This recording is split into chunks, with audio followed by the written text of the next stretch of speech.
Necesitamos Fuerzas Armadas que dediquen mayores esfuerzos en la colaboración con otras áreas del Estado. Por ejemplo, brindando apoyo logístico a las fuerzas de seguridad para cuidar a los argentinos frente a las amenazas y desafíos actuales.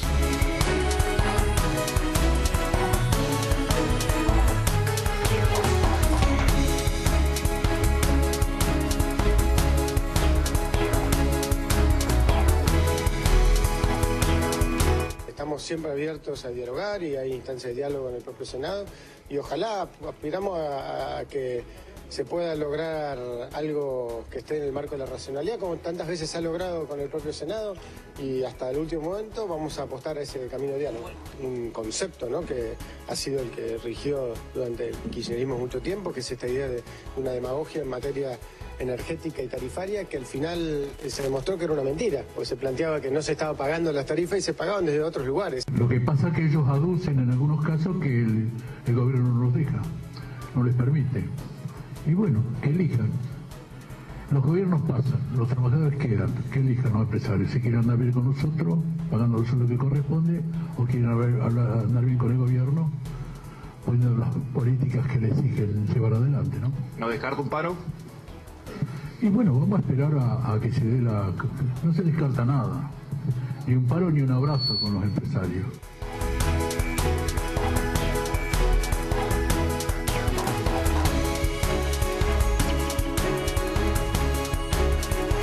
Hay sangre, que la identifiquen y... ¿Puedo decir que el posible asesino intentó limpiarse con su pantalón? Y seguro. ¿Y la herramienta o el elemento con el cual mataron a la mujer? Dicen que fue como un hacha, un golpe contundente. ¿Vos tenías un hacha? Yo tenía un hacha. ¿No la encontraron? No la encontré. Más de 72 diputados firmaron proyectos de pena de muerte para el niño por nacer. Pena de muerte para un inocente, porque el niño siempre es un inocente. Como siempre, obra que nos comprometemos, obra que terminamos y acá se ve el resultado. Es un día muy emocionante haber recuperado esta simbólica, céntrica y tan histórica Plaza de Mayo.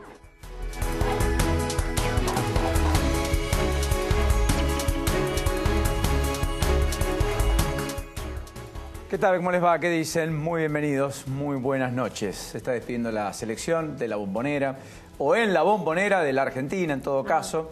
Después vendrá el amistoso en Israel, en Tierra Santa, todo absolutamente agotado. Nachito, Lourdes, ¿Cómo estás? Paola. Gana Argentina 1-0, gol de Messi, poquita cosa, el rival Haití. Pero pará, los haitianos son así. Messi es una hormiguita al lado de los haitianos. Está bien, todo lo que quieras, pero con la pelota Messi sabe un poquito más que los haitianos. Se va por ahí. Bueno, si querés evitarte un ratito eso, estamos en el entretiempo. Además, esta noche está Juan Manuel Urtubey aquí con nosotros, el gobernador de la provincia de Salta. Y a mi gusto, uno de los precandidatos presidenciales del Partido Justicialista. Después lo vamos a conversar un ratito con él. Más allá de Agustín Rossi, que dijo quiero, Felipe Solá, que blanqueó la idea de que le gusta la idea de competir, Cristina, que es un interrogante y un enigma, pero que muchos impulsan y otros tratan de callar, Massa, que no se sabe a dónde va y si finalmente tiene apetitos de renovar en la idea de ser candidato a presidente o no, De la Sota, que ha dicho que quiere, pero veremos por dónde y con quiénes. Bueno, va a ser parte de la conversación con Urtubey en la previa de lo que es el enorme debate mañana en el Senado, de una decisión que parece hasta ahora, Nacho, total y absolutamente resuelta, más allá de las gestiones, las negociaciones y todo lo que pasó puertas adentro en la Casa Rosada, con el mismísimo presidente involucrado en doblegar posturas de algunos senadores para que mañana no se valide lo que viene de diputados, ¿no? Sí, hubo dos negociaciones, en realidad hubo dos intentos. Uno fue visibilizar los senadores que, entre comillas, hacían lo que pedía la Casa Rosada, que son los que están alineados con el salteño Juan Carlos Romero. Bueno, fueron todos a la Casa Rosada, entre ellos estuvo Guillermo Pereira, del Movimiento Popular Neuquino, que se dudaba cuál iba a ser la posición que iba a tomar, Lucila Krexel, también del MPN. Había varios senadores que estaban en duda y otros que ya se habían aclarado que iban a votar en contra. Bueno, y por otro lado, el gobierno, a través del ministro del Interior, Rogelio Frigerio, le llevó una propuesta a Miguel Pichetto bien temprano. Frigerio no participó en la reunión de gabinete, se fue a verlo a Pichetto al Senado, le llevó la propuesta. ¿Qué decía la propuesta?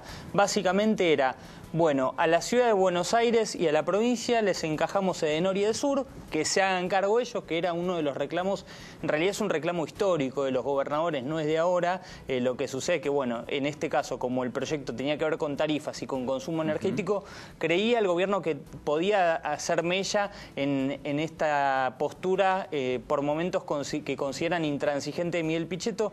La realidad es que Miguel Pichetto la trasladó, no conformó a los senadores por mayoría terminaron de convalidar o van a convalidar el proyecto. Un datito, el discurso ayer de Macri lo único que hizo fue cohesionar aún más a los senadores.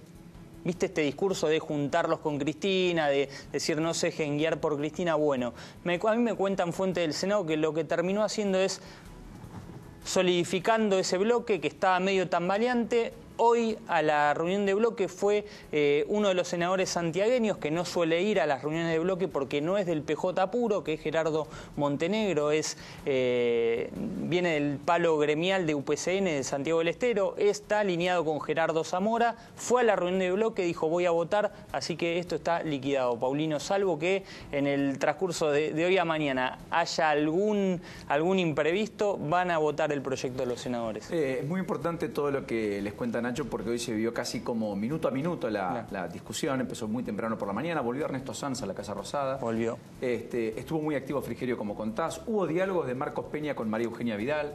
Algunos dicen que Vidal intercedió con Massa ayer, otros dicen que no. Lo que está claro es que en el gobierno se tomó nota de que esta parada, la de mañana, va a implicar un costo político que es el veto. Algunos se especulan con algo en el medio, que ayer afloró, que Duhovne dejó traslucir, que parte del gabinete compró, hasta aquí Macri no, que es, en lugar de vetar, la idea de ir a la justicia y pedir el planteo de inconstitucionalidad, porque efectivamente, y acá hay alguien que da derecho constitucional en su provincia, digamos, la potestad y la facultad de fijar tarifas es del Ejecutivo. La potestad y la facultad del Congreso es de reglar y reglamentar el marco regulatorio, a través del cual se llevan adelante los aumentos de tarifa. Son dos cosas distintas. Yo, en todo caso, creo que el gobierno va a ir rápido al veto, asume el costo, ya lo dejó traslucir, y al mismo tiempo, quizás por interpósitas personas, lleve planteos a la justicia para que luego la justicia sea la que zanje diferencias, si es que hubiera algún intento de la oposición por intentar con los 2/3 validar la ley, cosa muy difícil si es que Cambiemos no se resquebraja, naturalmente. Sí, me parece que antes del viernes tenemos el veto, si es que finalmente sale aprobado, hay que ver cuándo lo gira el Senado al Ejecutivo y enseguida va a aplicar el veto Macri, eso ya está totalmente saldado, ya está el costo político asumido. Y también hay que decirlo, me parece que hay algunos senadores que se sienten, entre comillas, un poco más libres de ir y votarlo, aunque por lo bajo admiten que no es tan bueno el proyecto, y de hecho coinciden con algunos gobernadores que dicen eso, porque dicen, bueno, ya está el costo político, ya está, lo pague Macri y listo. Le costó caro la bravuconada a Macri entonces. Sí. Fue un gesto que lo reinstala en la escena, lo posiciona peleando con Cristina Fernández de Kirchner, que rápida de reflejo se sube al ring, en la idea de otra vez polarizar, pero cohesionó a la oposición. Claro. Y eso es un costo. Uno es dueño de sus actos, lo que no puede evitar es las consecuencias, digamos. Bueno, algunas cosas antes del diálogo con Juan Manuel y el capítulo judicial con Lourdes. Acaba de firmarse el acuerdo en Neuquén con los docentes. Termina un conflicto de más de 40 días. Cada 3 meses va a haber ajuste de salarios y consiguieron un bono de 4.000 pesos por cargo.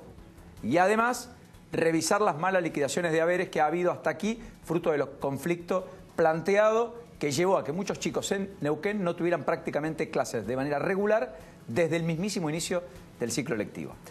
Hace un ratito confirmó Cornejo, el gobernador de Mendoza, que el propuesto para reemplazar a quien se jubila y por tanto da un paso al costado en el máximo Tribunal de Justicia de la provincia de Mendoza, Alejandro Pérez Walde, es su ministro de Justicia, Dalmiro Garay. Rápidamente se instaló la polémica. Si tenía o no que ser su ministro y si al mismo tiempo Cornejo no debió haber apelado al género, esto es, a una mujer. Respuesta de Cornejo hace instantes. La legislatura me votó el pliego de 35 funcionarios. 25 de ellos fueron mujeres. No me importa el género, me importa que tenga perspectiva de género quien asuma el cargo en la Corte. Esa fue la definición de Cornejo. Y lo último, hablando de estas cosas de último momento, la querella está diciendo a esta hora, Lourdes, que la pericia balística es concluyente en cuanto a de qué arma salió el disparo que terminó con la vida de Rafael Nahuel. Caso no resuelto, es un integrante del grupo Albatros, está pidiendo que el juez Villanueva convoque a indagatoria y finalmente proceda. Recuerden que no hay detenidos. No. A este joven lo matan por la espalda, se prueba que es un arma del grupo Albatros y ahora se sabe exactamente, según la querella, de qué arma partieron los disparos. O el disparo que termina con su vida. Es un caso efectivamente emblemático de la toma de tierras y demás en la Patagonia, que tuvo un desenlace como muchos imaginaron había sido, y finalmente no ocurrió, el de Santiago Maldonado. Así es. ¿Qué pasó en Chicone, que terminó a última hora? Chicone, más de 9 horas, Paulino, en el juicio oral por la venta de la ex Chicone Calcográfica, una oficina anticorrupción que se mostró muy dura, sobre todo contra el ex vicepresidente Amado Boudou. Empieza su relato hablando de que justamente esto era un caso de cohecho desde el comienzo. Esta es una historia de cohecho, dice la Oficina Anticorrupción.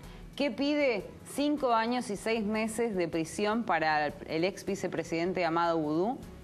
Este es el primer hecho de corrupción donde un ex vicepresidente podría ir preso, según dice la Oficina Anticorrupción. Piden también la inhabilitación perpetua para ejercer cargos públicos y una multa de 90.000 pesos. En el caso de Núñez Carmona le piden 5 años por ser el socio y también que no pueda ejercer ningún cargo. Pese a que no ejerció cargo Núñez Carmona nunca. Pese a que no ejerció ningún cargo.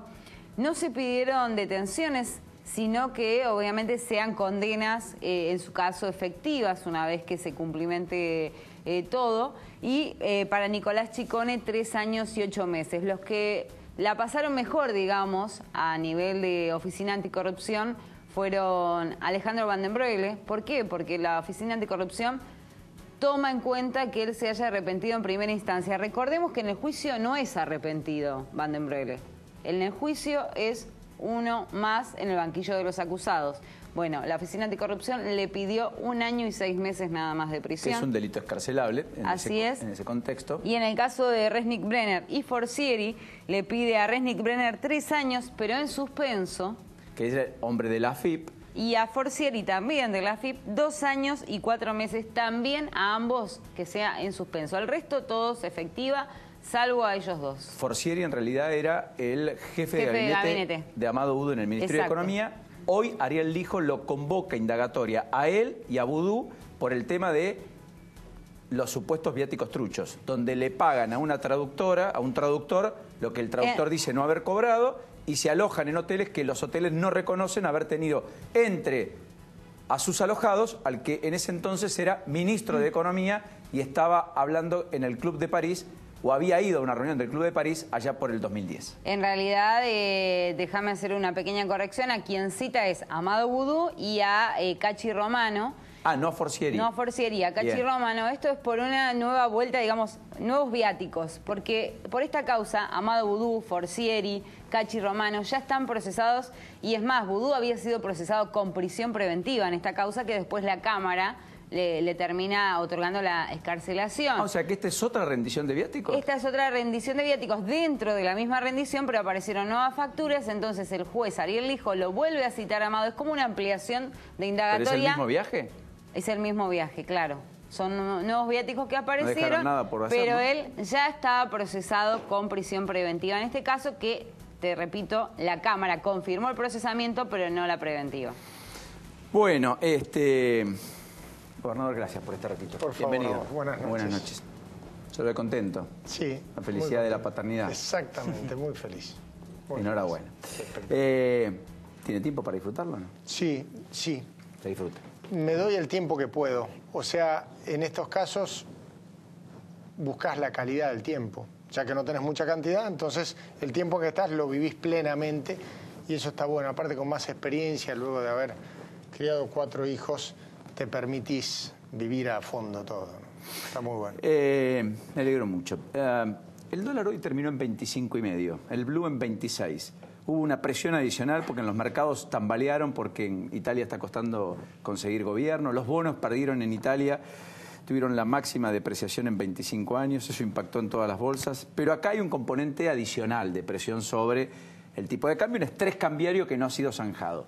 ¿Le preocupa o no? Sí, esencialmente porque la Argentina viene abusando sistemáticamente de la política monetaria como única herramienta de política económica. No es algo creativo de ahora. Llevamos varias décadas en donde la Argentina, cuando hablas de política económica, hablas solo de cuánto está el dólar y de si eso o no es competitivo o no es competitivo, de si eso ayuda o no ayuda a la balanza comercial y, en definitiva, si eso acomoda o no acomoda los costos de competitividad. Es un error que hoy pagamos justamente con esa vulnerabilidad. ¿Ve programa económico o ve debilidad económica? Yo sinceramente creo que estamos débiles, estamos muy débiles. En una y tenemos crisis, que trabajar, además. claro, y tenemos que trabajar para fortalecer la Argentina, más allá del lugar político que estemos. Me parece que hay que tomar conciencia de lo complicado de la situación, sin dramatizar, sin pensar que todo se va a caer mañana. Tenemos que ser conscientes de que estamos en un mundo muy volátil, con una economía muy vulnerable, lo que nos hace doblemente vulnerables, ¿no? ¿Quiere ser presidente o no? Yo trabajo para que nosotros podamos ofrecer una alternativa superadora, independientemente de mi suerte personal, porque en definitiva, si esto es una hoguera de vanidades personales, no sirve para nada. Bueno, pero Agustín Rossi dijo que quiere. Sí, Felipe Solá dijo, quiero ser. ¿Sabes qué pasa? Primero hay que construir el vehículo y después veamos quiénes son los mejores candidatos, porque si no, es el típico mal argentino. Primero tenemos los candidatos y después arropamos ese candidato con una fuerza que lo viste. Yo quiero hacer al revés. Construyamos un espacio que sea competitivo y después discutamos los candidatos adentro. Pero en definitiva, primero hay que construir. ¿Cuál es el espacio? Todavía no está construido. No alcanza solo con el peronismo. Hay que hacer algo más grande. Hay que convocar a otras fuerzas políticas, a fuerzas de la sociedad. Hay que tratar de buscar un gobierno que sea mucho más ciudadano. Me parece que es la demanda que la sociedad argentina va a plantear hacia futuro, ¿no? ¿No cree que este ha sido el verdadero cambio? Yo creo que no alcanza con el cambio. Hay que transformar la Argentina, hay que ir al hueso, hay que ir a la cuestión profunda, porque si no seguimos corriéndonos de nuestra obligación central. ¿Pero usted ve en Macri entonces más cosmética que cuestiones de fondo? Yo no veo un cambio estructural en la Argentina. En definitiva, creo que se perdieron 2 años que podríamos haber avanzado mucho, con un plan, con una política económica integral, con fortalecimiento de sectores productivos, haciendo más vigoroso a nuestros sectores que generan desarrollo y que generan empleo en el país. Y creo que se abusó, como decía recién, de la política monetaria para ver de qué manera íbamos acomodando y en alguna medida evitando que pase lo que inevitablemente pasa. Hablabas de fútbol al principio. Es el técnico que va ganando 2-0 y en el entretiempo te saca un delantero, pone un volante de contención y te saca otro volante y te pone un defensor. Resultado, pierde 3-2. Siempre pasó igual. Y creo que está pasando eso en Argentina. O sea, que el gobierno se está encerrando y que está entrando en un círculo vicioso de ajuste y caída en los niveles de actividad económica que retroalimenta. ¿Sabes qué pasa? Una magra performance de la economía. Mi pregunta es, ¿por qué esto va a funcionar si nunca funcionó? Porque si nosotros, los que estamos acá, es la primera vez que vemos esto, bueno, veamos cómo sale. Esto ya se ha intentado en la Argentina varias veces, no quiero decir la cantidad para no equivocarme, pero innumerable cantidad de veces hemos hecho lo mismo en la Argentina. Si salió siempre mal, ¿por qué hoy va a salir bien? ¿Podemos escuchar a Moyano, que habló de usted en particular, ¿Cómo no? además de tantas otras cosas? Uno de los protagonistas del día, Nacho, porque al mismo tiempo planteó que se mantiene con la idea del 27% de aumento para los camioneros en una paritaria que viene dura. Y le pegaron Larreta y Peña, los dos, ¿no?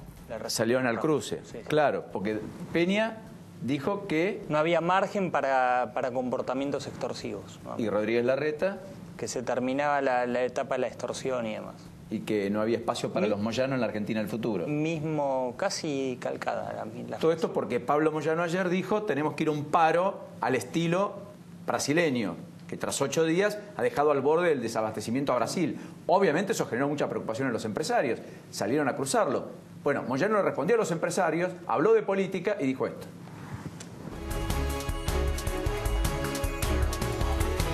¿Tiene autoridad para hablar ese muchacho? Que se deje criar a la hija que le dio Dios hace pocos días y que se deje de molestar en política. No tiene autoridad para hablar de ese tema.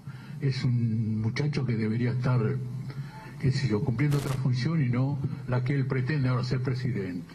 Por favor. Yo no sé, si me pone entre Macri y Urtubey y pide una 45 y...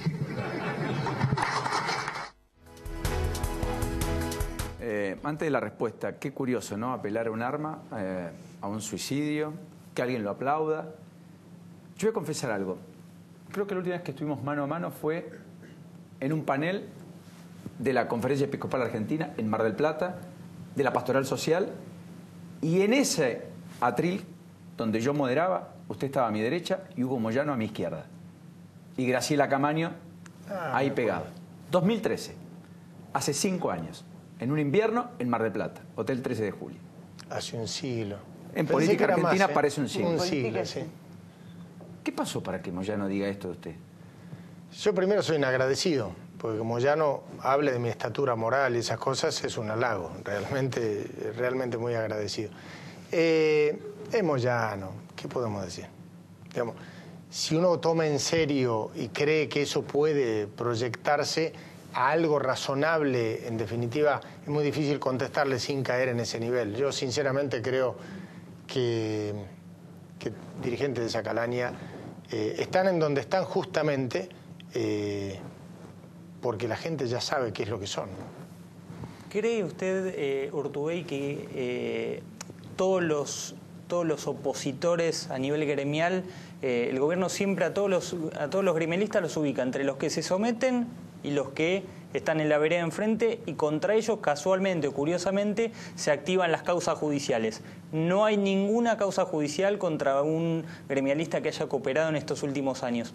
¿Cree que también el gobierno tiene su parte en esta situación actual de no solamente de la economía, sino a nivel social, de tanta grieta, si se abona la grieta? Indefectiblemente, para que exista esta grieta hay dos partes, sin lugar a dudas. Ahora bien, respecto de las causas y demás, si vos andás por la vida sin delinquir, no tenés de qué preocuparte. Digamos, si el problema es que porque están de un lado o del otro, los persiguen o no los persiguen, lo primero que tenés que hacer es no violes la ley. Y entonces va a andar muy tranquilo. No sé si está tranquilo. Aparte de eso, creo que sí, el recurso de la grieta como forma de construcción política es algo que tenemos en la Argentina de tiempo inmemorial y que yo planteo que hay que superar. Puntualmente en el análisis que hacías recién respecto de lo que pasa con la ley de tarifas de mañana. En definitiva da la sensación que a unos y a otros lo único que les importa es quedar bien parados frente a la gente, nada más. Y las tarifas y la gente que va a pagar de más, ¿qué hace? Yo hace 8 días le llevé al presidente de la Nación una alternativa que entendía superadora, que se había hablado con los senadores, que planteamos a ver de qué manera, en un proyecto que venía de diputados, que ya sabemos todos que se va a vetar, por lo cual es solamente una práctica política de decir, mirá qué popular que soy, quiero que te bajen las tarifas, pero yo ya sé que no te van a bajar, porque eso se va a vetar. Entonces, ¿qué utilidad tiene eso para la gente? Es solamente mostrar una posición de fuerza, cosa que está bien, legítimo en política, pero no digamos que lo estamos haciendo por la gente, lo estamos haciendo por una posición política. ¿Y se sienten arrastrados por Cristina, entiende usted? Mira, no sé, pero de ahí viene la otra parte, que la del gobierno, con el presidente sumado a ese choque inevitable de trenes, sin importar que adentro hay un montón de gente que en un lado y en el otro, la resultante es que terminan pagando tarifas más caras y no hay una reducción en el precio de las tarifas. Entonces, da la sensación que estamos en un momento en la política argentina en donde a la gran mayoría de la dirigencia lo que le importa es cómo queda parado frente a la gente y no qué pasa con la gente. ¿Es constitucional que legisle sobre tarifas el Congreso o no? ¿Usted da derecho constitucional? Sí, es de dudosa constitucionalidad. Naturalmente es la justicia la que debe determinarlo. Si el Poder Ejecutivo dice que es constitucional y que no, es para preocuparse. Lo tiene que decir la justicia. Pero ya ha habido antecedentes, por eso el Poder Ejecutivo se aferra a la idea de... Es correcto, pero es cierto, aparte esencialmente no sirve. No sirve, ¿por qué? Porque lo que se necesita en la Argentina es que nosotros le demos condiciones a los prestadores de servicios públicos para que puedan lograr hacer las inversiones que se necesita para que la Argentina sea competitiva. Necesitamos una Argentina que tenga energía a valores competitivos. Necesitamos una Argentina en donde haya caminos, donde haya logística de todo orden para poder producir y ser competitivo y no pensar solo en el dólar. La pregunta es la siguiente: ¿eso se hace con tarifas? No. Se hace garantizando estabilidad. ¿Para qué? Para que el prestador de servicios públicos vaya al mercado de capitales, consiga financiamiento y haga las obras. Por eso es que el planteo es: no hace falta hacer un tarifazo como el que se planteó. Hagamos un sendero de 5 años. Le firmemos a los concesionarios de servicios públicos y le digamos: tu tarifa este año va a ser esta, el año que viene esta, el otro esta, el otro esta. Que en definitiva se paga con crecimiento económico. Bueno, de esa manera ellos pueden ir y conseguir financiamiento y de esa manera logran hacer las obras y adelantar y no esperan 5 años. Y cuando esto le contó a Macri, todo esto que usted dice la semana pasada, ¿qué le dijo el presidente? Ellos me parece que están buscando, esto lo planteé inclusive hace 2 años, lamentablemente se ha desperdiciado ese tiempo y se busca, como no se ha hecho lo que había que hacer, porque estaban más preocupados en la elección, por lo que sea, entonces, bueno, ahora que ya pasó la elección, tratamos de hacer todo lo que no hicimos en 2 años. ¿Y cómo hace la gente para que todo lo que en 2 años no hizo lo haga de la noche a la mañana? Es imposible. Urtubey, usted dice que con el peronismo no alcanza, que hay que convocar otros sectores. ¿Usted hace mucho no habla con Massa, por ejemplo? Hace un tiempo que no hablo con él. El otro día coincidí en la comida de conciencia, pero prácticamente no hablábamos, estábamos con Mordeta ahí. Siempre habla de política, no, en definitiva, había mucha gente, terminamos con Esteban Bullrich, con María Eugenia Vidal, con Frigerio, con una desorientación total, claro. Porque nos sacamos un par de fotos, la gente no entendía nada. Pero bueno, estábamos en esa reunión. ¿Y no hay margen para un acercamiento con Massa, para que vuelva al peronismo, para que haya una paso competitiva? Deberíamos trabajar, y no solo con Massa, también hay partidos provinciales, hay fuerzas de distintos espacios políticos y sociales que deben ser parte. La renovación en Misiones, hablabas recién de Santiago del Estero, hace un rato hablabas de Neuquén también, también hay que pensar en algunos partidos, qué sé yo, en Santa Fe, digamos, distintas expresiones que representan la lógica de una Argentina federal. Porque uno de los problemas que tenemos, del cual no se habla, por ejemplo, vuelvo al tema tarifas, ¿hasta qué punto nosotros tenemos formateada la cabeza en clave esencialmente del ámbito en donde hoy estamos acá? Porque el proyecto de ley que se está discutiendo habla sobre tarifas de Norte y de Sur. Claro. Es Ciudad de Buenos Aires y Gran Buenos Aires. Lo discutimos como si fuese un tema nacional. Sí. El nivel de centralismo que hay hoy en la Argentina es preocupante y hay que salir de ahí. ¿Usted ve más centralismo del que había con Cristina? Del cual usted también se quejaba a propósito de la falta de federalismo y distribución de recursos y demás. Se avanzó en materia de pactos fiscales y hoy hay ligeramente mejor distribución que no tiene nada que ver con lo que ordena la ley de coparticipación. Estamos lejos todavía. Está un poco mejor en términos de recursos, pero en términos de mirada de país. Es una mirada muy centralizada acá, me parece, ¿no? Yo le pregunto por mi sector es justicia. Hablaba de que la justicia terminará definiendo en definitiva lo de las tarifas. Hablaba de la justicia cuando Nacho le preguntaba por el tema de gremialistas. Yo le pregunto, ¿para usted la justicia no está siendo un poco siempre oficialista en el sentido de que está con cada gobierno? Por ejemplo, se terminó de cerrar la causa del memorándum con Qatar, porque era una causa que podía afectar al gobierno nacional actual, pero se está avanzando en causas que durmieron durante años en el kirchnerismo y hoy están avanzando, empiezan a haber juicios de golpe, causas de 8 años dormidas. Ahora en junio empieza el juicio de José López, por ejemplo. El sistema judicial argentino está colapsado. Como no funciona de acuerdo a lo que demanda la sociedad, aparece la forma de acercarse a la sociedad a demanda, en términos sociales, en términos de lo que sea. Yo no sé si hay vinculación en términos de la política o no. Lo que claramente estamos con un sistema judicial que no puede dar respuesta en tiempo y forma. Y el problema es que siempre nos quedamos en la anécdota. Cuando hablamos de una propuesta para el año que viene, lo primero que decimos es quiénes son los candidatos y no de qué manera y qué van a proponer. Cuando hablamos de justicia, la segunda pregunta es, ¿este juez puede hacer esto, puede hacer lo otro? No, hay que cambiar sistemas, hay que ir al sistema acusatorio, hay que buscar, por ejemplo, avanzar con leyes como flagrancia, hay que establecer fueros específicos para determinadas materias. Por ejemplo, uno de los temas centrales que tiene que ver con la violencia, las imágenes que veíamos recién y demás, es el tema de la droga y que es el tema de la venta minorista de drogas.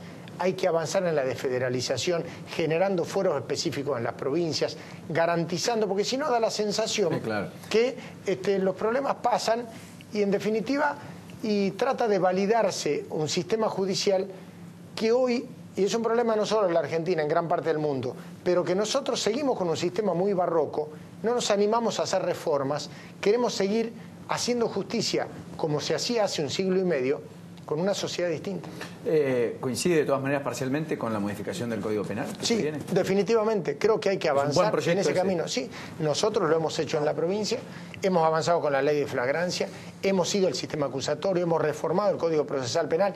Hay que ir, muchas de esas cosas estaban demoradas porque la figura de la procuradora... Ese es el típico mal argentino. Todo lo armamos sobre la base de quién está y las personas pasan. Lo que hay que generar es instituciones que sirvan. Hoy Macri, en el Día del Ejército, en la Casa Militar, ahí en el Palomar, confirmó que las Fuerzas Armadas quiere que asuman un rol en seguridad interior y por lo tanto que establezca alguna modificación de la actual ley que Néstor Kirchner restringió de sobremanera para que no actúen en cuestiones domésticas. En particular lo está pensando para delitos vinculados al narcotráfico y a la triple frontera, me da la impresión. ¿Comparte parcial, totalmente, en nada? Parcialmente, pero hay que sentarse a ver. Una cosa es un discurso, después nos sentemos a ver la ley. ¿Por qué? Que las Fuerzas Armadas ayuden a combatir narcotráfico esencialmente vinculado a defensa nacional, es razonable, tiene que ver con la lógica de funcionamiento de las Fuerzas Armadas, pero estos discursos, no están mal. Hay que sentarse a ver cómo eso, en definitiva, después se pretende trasladar. Por una cuestión cultural, los argentinos no somos muy afectos a tener las Fuerzas Armadas en cuestiones domésticas. Parece que el modelo es el de Dilma Rousseff en Brasil, digamos. Por eso hay que sentarse a mirar de qué manera. Para mí es muy difícil dar una opinión sobre algo que tiene que ver con una idea. Veamos un proyecto y qué es lo que se busca. ¿Y la cuestión migratoria de expulsar a aquellos que delinquen? Por eso digo, hay que sentarse a mirar puntualmente de qué manera estamos hablando, porque los discursos quedan bien todos. Veamos cuál es el anclaje constitucional de cada una de estas medidas, cuál es la mirada práctica respecto a esas cosas y después veamos cómo funciona. ¿Avalaría el veto del presidente o no? ¿Le parece que sería una mala decisión del presidente vetarlo? La ley es mala. Es una facultad que tiene el presidente, puede no gustarme, no es simpática, sería un hipócrita. Yo soy gobernador y cuando he tenido que vetar algo lo he hecho. Entonces, me parece que es una facultad constitucional que hay que desdramatizarla. La ley tiene 3 instancias: Cámara de Origen, Cámara Revisora, promulgación. Si falta una de las 3, no hay ley. Y bueno, lo que sí, cada uno tiene que asumir su responsabilidad. ¿Sigue manteniendo la idea de que la despenalización del aborto no debe ser tan general como lo plantean hoy varios proyectos? Sí, sostengo eso. Creo ¿Usted no votaría el proyecto tal cual está? El proyecto como está, no. Sí creo que hay que hacer algo, porque lo peor es negar una realidad que existe, lo peor es seguir criminalizando la situación de la mujer que es víctima, no es victimaria. Entonces hay que sentarse y discutir alguna de estas cosas. Pero volvemos a la historia de la intransigencia clásica.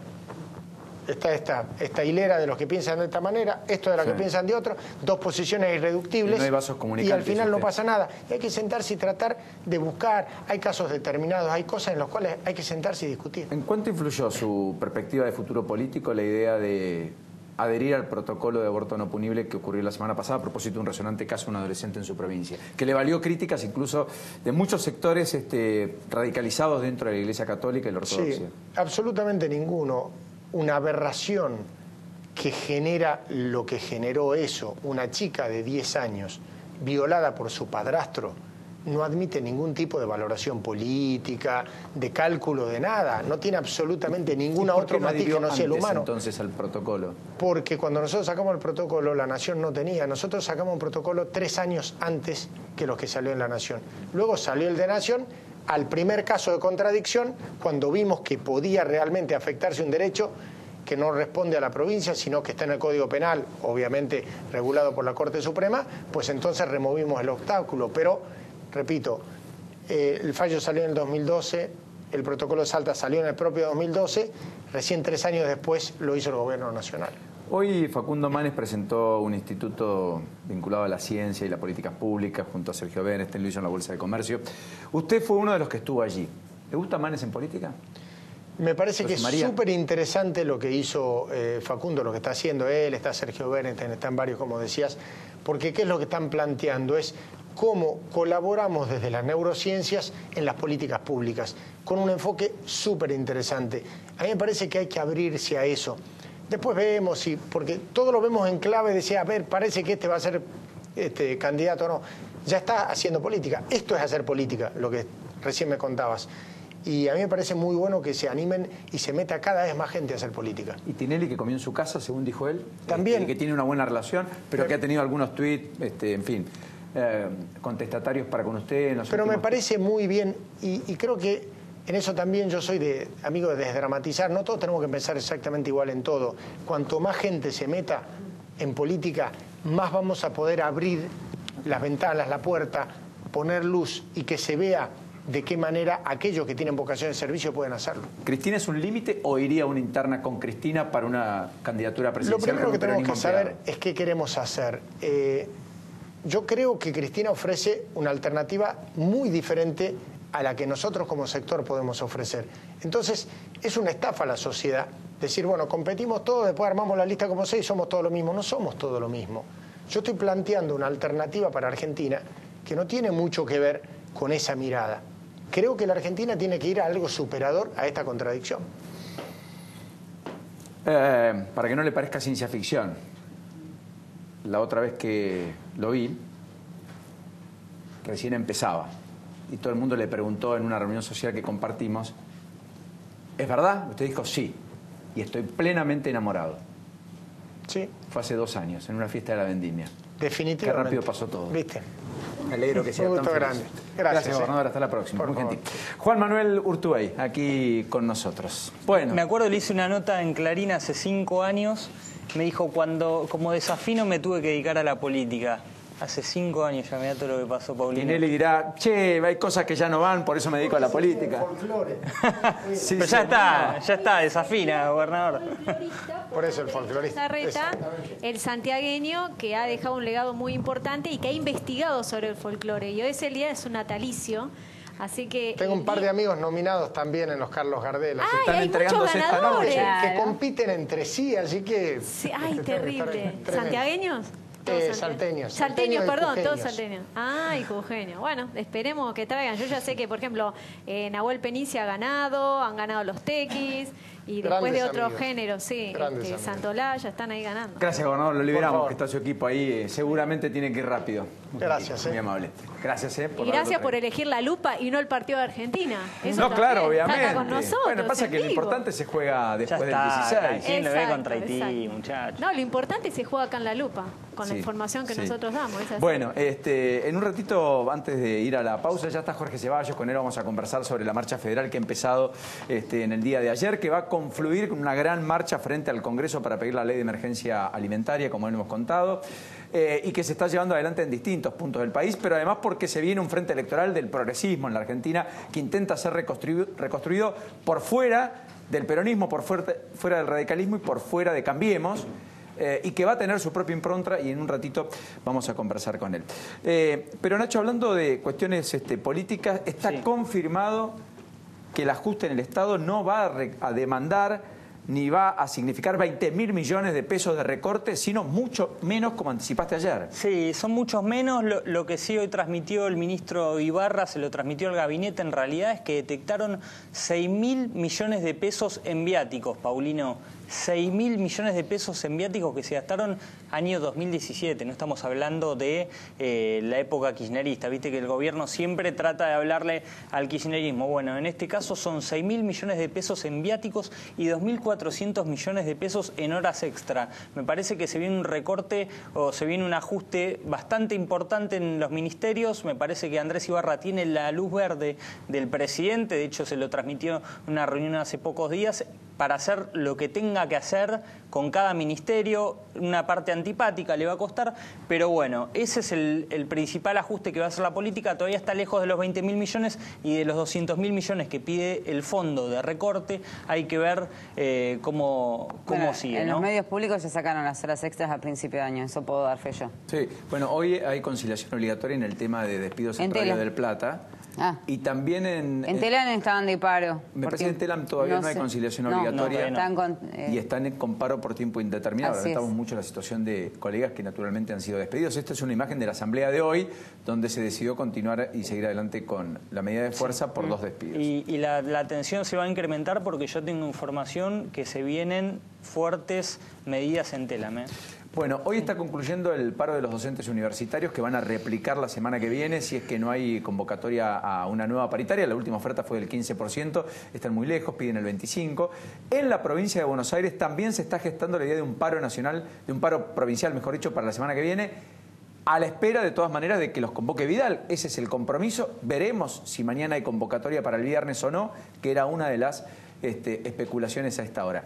Y en el tema subtes todo está más complicado ahora, porque hoy se levantaron molinetes en la línea C después de las 5 de la tarde, pero la decisión de la empresa, confirmada y notificada oficialmente, aunque el gremio hasta aquí dice que no recibió los telegramas, es que ha tomado la decisión de más despidos por comportamiento irregular, por vulnerar el derecho penal, según entienden, por lo cual han llevado a la justicia incluso el pedido de desafuero de 3 referentes gremiales, de los cuales no brindaron mayores detalles, y la lista y nómina de despedidos y suspendidos alcanza a 171 trabajadores. Así que la situación está bien complicada a esta hora de la noche en el subte, donde además el gremio esta noche, mañana a primera hora, va a decidir probablemente nuevas medidas de fuerza. Bueno, Paola, y a todo esto lo lindo es que hoy ganó Jorge Rojas también, ¿ganó? salteño que ayer recién. Recién en los otro premios Gardel. Sí, recién lo vi que lo han mandado por Instagram. Sí, hablando del fútbol, hoy presentaron la mascota del Mundial, ¿no? Exacto. No, es la mascota de los Juegos Olímpicos. Por eso me vine de felina, que empiezan en octubre aquí en la ciudad de Buenos Aires. Pandi, que a través de este spot oficial lo vamos a ver saltar y también crear conciencia, porque el deporte es parte de la vida y participar de las Olimpiadas también. Mira, ahí está, elegido y hecho por producciones de aquí de la Argentina. Mirá ahí la Floralis. Y ahora observa tan tradicional, ¿no es cierto? Tan tradicional. Mirá lo que era de allá de la ciudad, de la ciudad acá de Buenos Aires. Mirá lo de Obelisco. Obvio. Bueno, así que presentaron a la mascota de los Juegos Olímpicos de Buenos Aires, que comienza en octubre, el 18 de octubre. Se va a extender por un buen tiempo, del 6 al 18 de octubre. Y hay mucho espíritu deportivo para todos los jóvenes que van a estar ahí presentes. Y esta mascota es para que nos quede un recuerdo. Pandi. Que seguramente. Raro que sea un pandi si tendría que ser un tigre. Pandi, vos sabés que me hizo confundir mi hijo, mamá, es un lobo. Yo me vine toda de felina, es un tigre. Es un tigre, claro, tigre. Pandi, Pandora. Bueno. Jorge Ceballos, ¿cómo le va? Gracias por estar aquí. Bienvenido, muy buenas noches. La marcha federal confluye en un planteo básicamente de que se aborde la idea de que haya una ley por emergencia alimentaria el próximo viernes. ¿Comparte? Sí. Estamos planteando que el Congreso, haga funcionar las comisiones y emita dictamen sobre eso, sobre el tema de la obra pública. Estamos pidiendo se está pidiendo ahí los que están haciendo la marcha federal, el 25% de la obra pública vaya a las cooperativas, porque, todos sabemos que acá la obra pública se ha repartido siempre entre determinadas constructoras. ¿Usted cree que hay un club de la obra pública? Sí, muy salpicada por la corrupción, denunciada ya Odebrecht es un poroto al lado de eso. Entonces, y aparte el tema es que hace falta más trabajo intensivo, entonces bueno, hay mucha desocupación, entonces necesitamos darle trabajo a las cooperativas. ¿Hay control sobre esas cooperativas? ¿Hay un padrón, hay un registro? Sí, ¿Se claro. sabe quiénes son, qué hacen? Sí.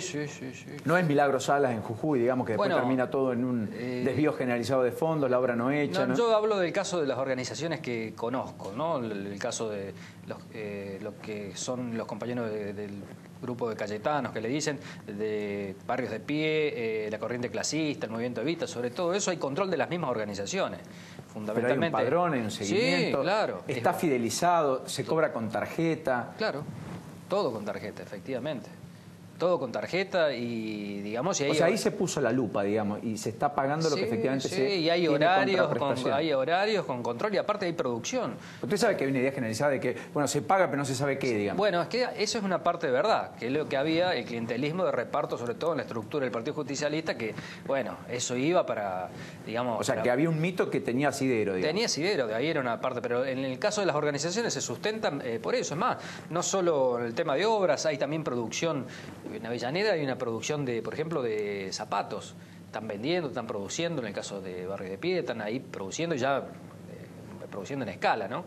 Y en muchas otras cosas, ¿no? Que se están, bueno, tenemos varios centros de formación profesional, que son escuelas de oficio, de los cuales emergen un montón de alumnos que después, lamentablemente en muchos casos salen capacitados y les cuesta conseguir trabajo, pero muchos, digamos, logran a través a veces del contrapropismo y otras cosas con el oficio, poder tener una salida laboral porque es la mejor forma de inclusión.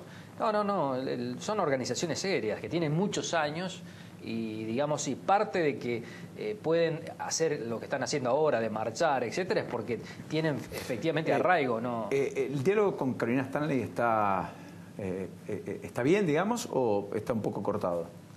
Estuvo cortado, me dijeron hace un tiempo, pero en general es uno de los ministerios que dialogan, no es el caso del Ministerio de Trabajo, ¿no? Hay diálogo y yo creo que este gobierno tiene que buscar dar una respuesta en lo social porque se ha agudizado mucho. Se ve en los centros precisamente comunitarios la aparición de sectores sociales nuevos.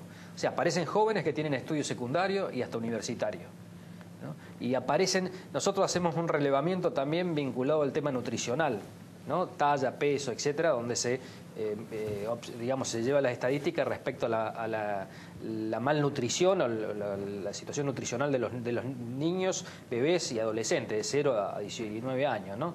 Y ahí nos aparece un dato que en un principio uno dice, bueno, es una situación positiva.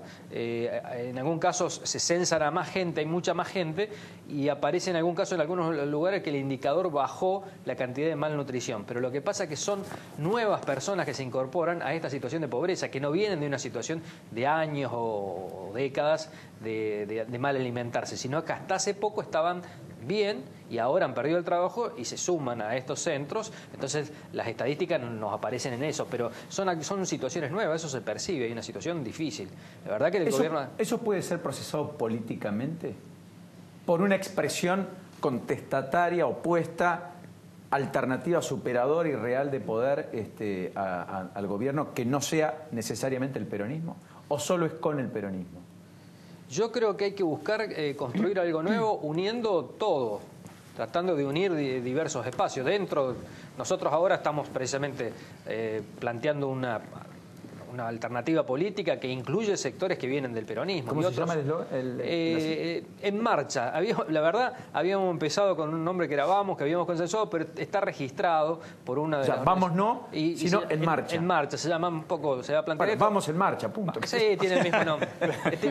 Digamos, queremos significar lo mismo, que nos ponemos en marcha una nueva opción, donde estamos uniendo todos los que, digamos, todo el activo que veníamos desperdigado en distintos espacios electorales. Ahora, en realidad, vamos a juntar todas esas fuerzas que hay, y bueno, tratando de ofrecer algo... ¿Y cuándo se lanza? ¿La semana que viene? Sí, en la semana que viene, el jueves 5 a las 17 horas, en el microestadio de Ferro.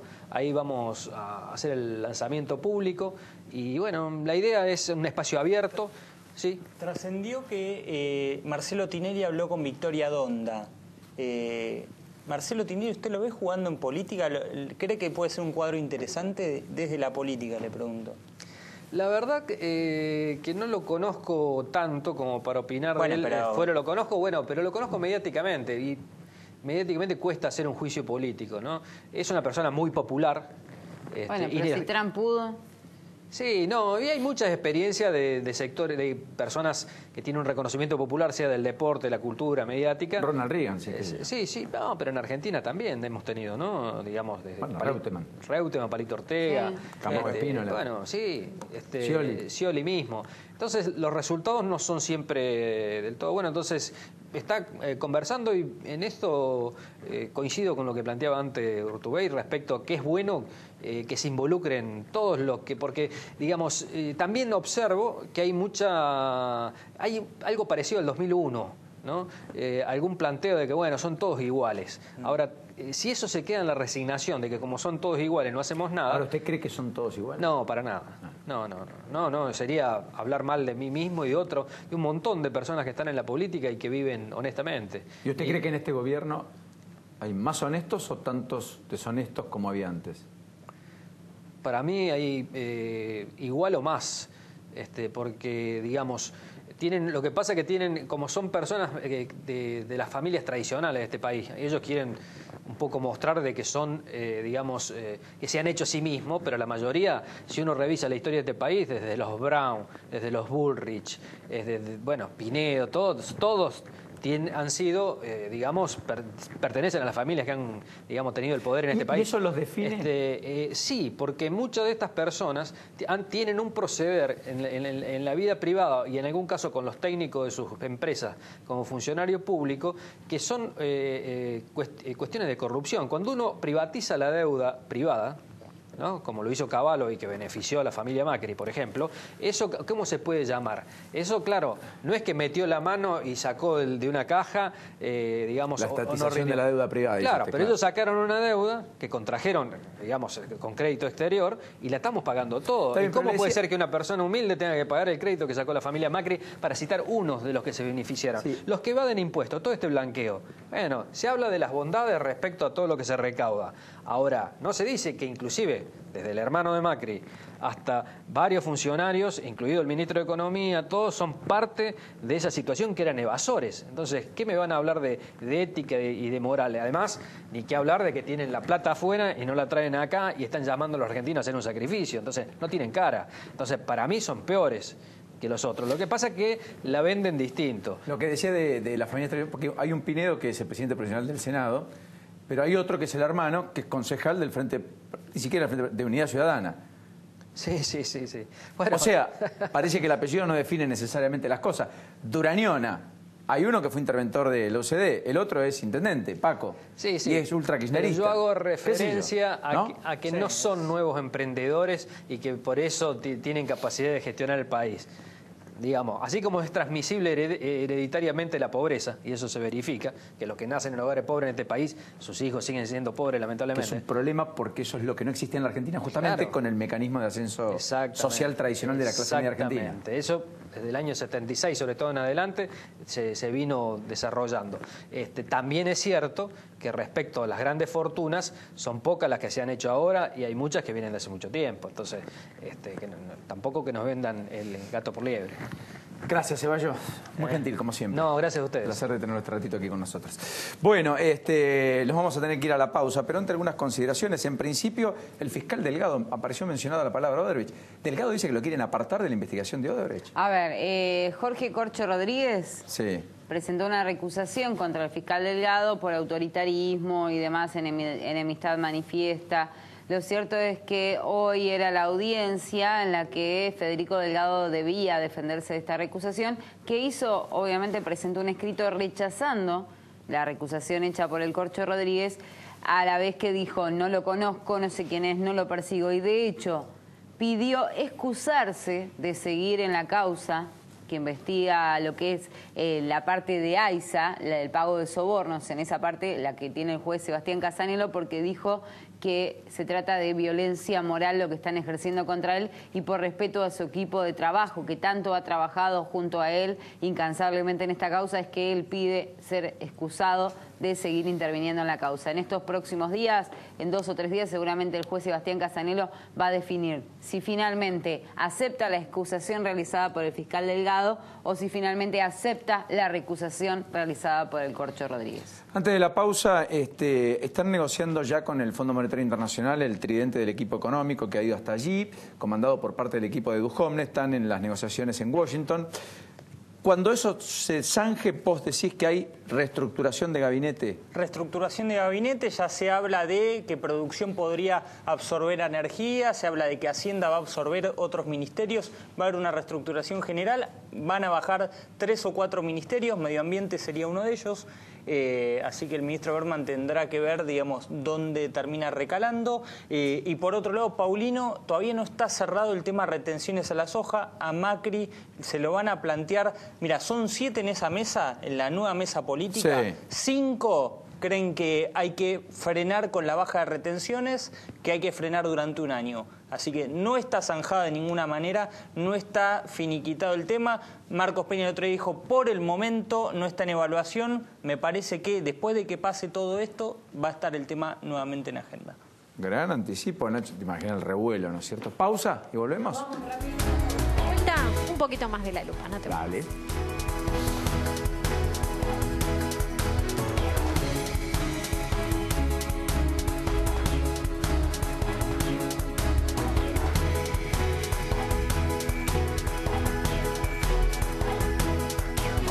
Fluye desde el corazón de las montañas, donde los sabores y los afectos se encuentran. Una tierra que celebra los vínculos. Venite a San Juan.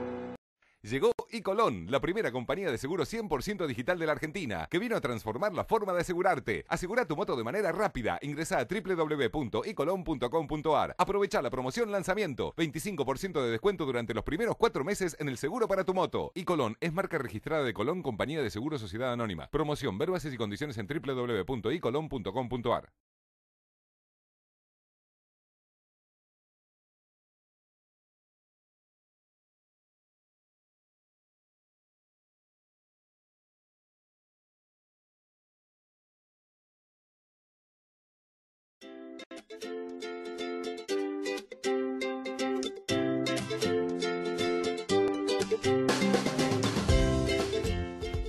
Evita multas por poda sin permiso. Ordenanza Municipal número 3017/91. Del 1 de abril al 31 de mayo, gestiona gratis tu solicitud al 0800-999-1234. Cerca tuyo. Municipalidad de Florencio Varela. En Provincia ART, nuestro trabajo es protegerte en el tuyo. Provincia ART, la aseguradora de riesgos del trabajo del Grupo Provincia. SUTECBA, un gremio siempre junto a sus afiliados. Entrega en forma gratuita de ajuares para los recién nacidos, becas en guarderías y jardines maternales, entrega de guardapolvos y útiles escolares a los hijos de afiliados en edad escolar, festejo del Día del Niño, descuento en farmacia y óptica sindical, recreación, turismo en San Clemente, Villa Gesell, Córdoba y Mar del Plata, asesoramiento jurídico y previsional. Y para los mayores, viajes, espectáculos, entrega de canasta navideña y mucho más. Amadeo Yenta, Secretario General, 2017-2021, Municipales de Capital. 29 de mayo, 20ª edición de los premios Gardel. Nominados al Mejor Álbum Tropical, A Punto de Estallar. Mejor Álbum Tropical, Los Lirios de Santa Fe. Premios Gardel 2018. Los Lirios de Santa Fe.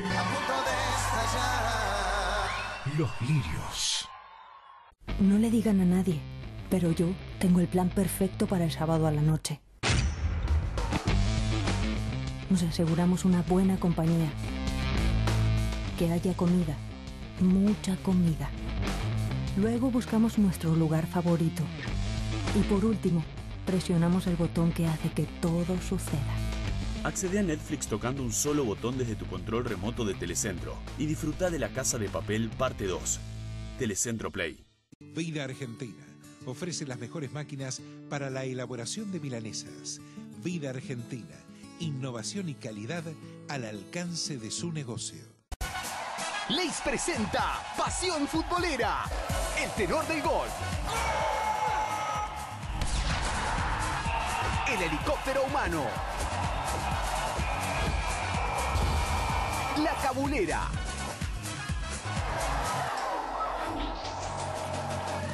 Disfruta de Leis, pasión futbolera y mostrá tu actitud al mundo.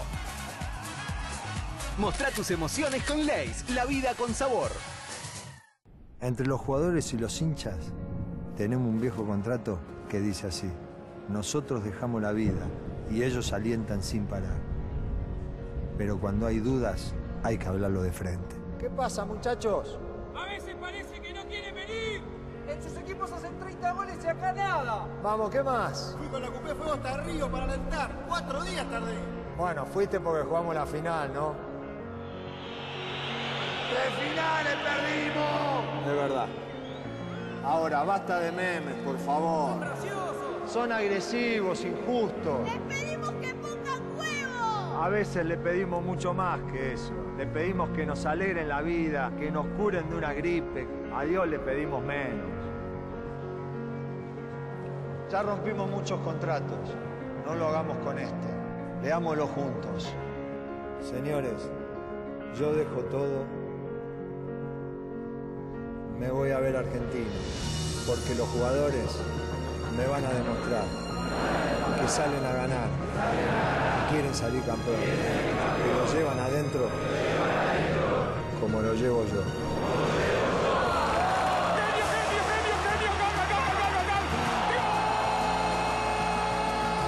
¡Soñar que es posible! ¡Contra todo! ¡Basta de bufas y de críticas! ¡Vamos Argentina! ¡Pero que viva el fútbol! ¡Argentina! Llegó Telecentro Play, la nueva TV de Telecentro. Mira lo que quieras, cuando quieras y donde quieras. Con Telecentro Play, tu Deco Smart te permite volver a empezar un programa que está en vivo, como por ejemplo el de hoy, o bien disfrutar de las últimas 24 horas de televisión, grabar programas, disfrutar de los partidos que se vienen en un futuro de la Argentina y mucho más. Con Telecentro Play tenés la posibilidad de ver la tele en tu celular, computadora y tablet. Sí, escuchaste bien. Si sos cliente, actívalo ya mismo en telecentroplay.com.ar o bien llama al 63800000 y por 1.356 pesos por mes te llevas el pack HD gratis por 6 meses y 6 meses al 50%, porque Telecentro te conecta a todo. Impecable, Pau, nos tenemos que despedir, nos vamos, ya llega por supuesto el timón como cada martes. Simplemente una de las fotos del día que no es menor es la del canciller Fori en el Vaticano, en Santa Marta, con el Papa Francisco. Le transmitió la preocupación del gobierno argentino por el caso Venezuela, del cual el Papa hasta aquí ha sido absolutamente benevolente. Hoy, además, le trasladó esta preocupación luego de que la Organización de Estados Americanos, la OEA, emitiese un documento durísimo denunciando que el régimen de Maduro cometió crímenes de lesa humanidad, lo cual habilita el capítulo para que la Corte Penal Internacional pueda eventualmente juzgar esos crímenes, que involucran al mismísimo presidente. Hasta mañana. You know that I need you.